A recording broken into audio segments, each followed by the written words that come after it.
Hi, I'm Dan Larson, and this is my review of Marvel Legends Infinite Series Hobgoblin Wave. Is it Anti-Venom or Anti-Venom? Greg, do you say ant or aunt? Ant. Ant. Anti-Venom, 4 minutes or less. I know what you're thinking. Dan, I know who Spider-Man is, and I've heard of Venom, but what's an Anti-Venom?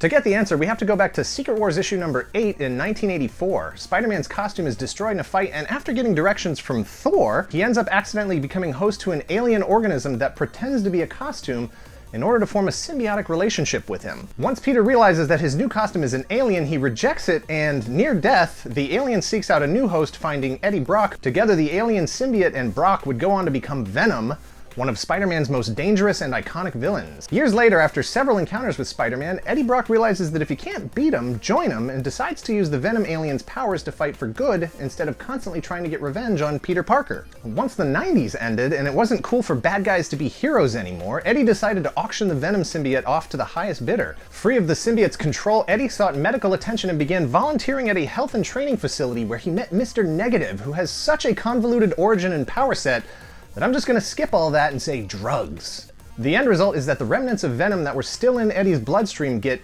negativated, bonded to his cells, and a new demonic-looking Venom villain hero with the power to heal is born, Anti-Venom.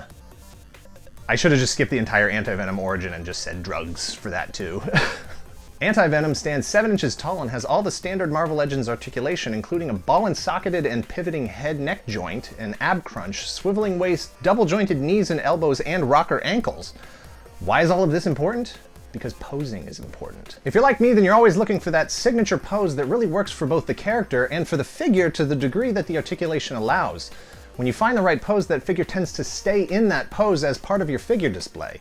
With that in mind, consider that this is the best pose that I can find for this figure, and believe me when I say that this is a lazy figure of a terrible character. Look, when you're trying to fill 6 slots in a wave of action figures, you're trying to play to the casual buyer and the hardcore collector. The economics of the action figure business mean that buyers are going to have to tolerate some parts recycling from time to time, especially if they want to get some of the more obscure 4th and 5th tier characters. Up to this point, there's never been an Anti-Venom in the Marvel Legends line, so while I applaud the decision to include such an obscure piece of the Spider-Man mythos, the execution relies heavily on parts recycling and ultimately doesn't feel as menacing or as unique as he should, considering what he actually looks like. While the head and spiky backpack detail is original to Anti-Venom, the rest of the body is borrowed from Toxin, another symbiote character that I do not have time to get into, which was released last year as part of the Amazing Spider-Man 2 wave. There's just something about the figure from the waist down that doesn't match the figure from the waist up. There are spiky protrusions on his arm, hands, head, and back, but from the waist down he's basically just smooth and white.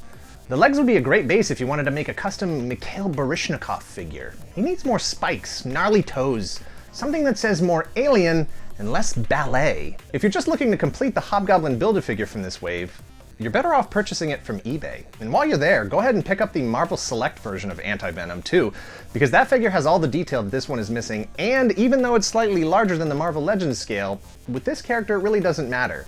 This figure is an easy pass. If you're a diehard collector of Marvel Legends or Spider-Man characters, and you already have every single figure that has ever been released, and you don't want to break your streak with this figure, then I guess you should probably get this one. So if you see it, if you see it once and you absolutely don't need anything else that's on the shelf that day, buy it, I guess. And if you see 2, leave at least 1 for the next collector.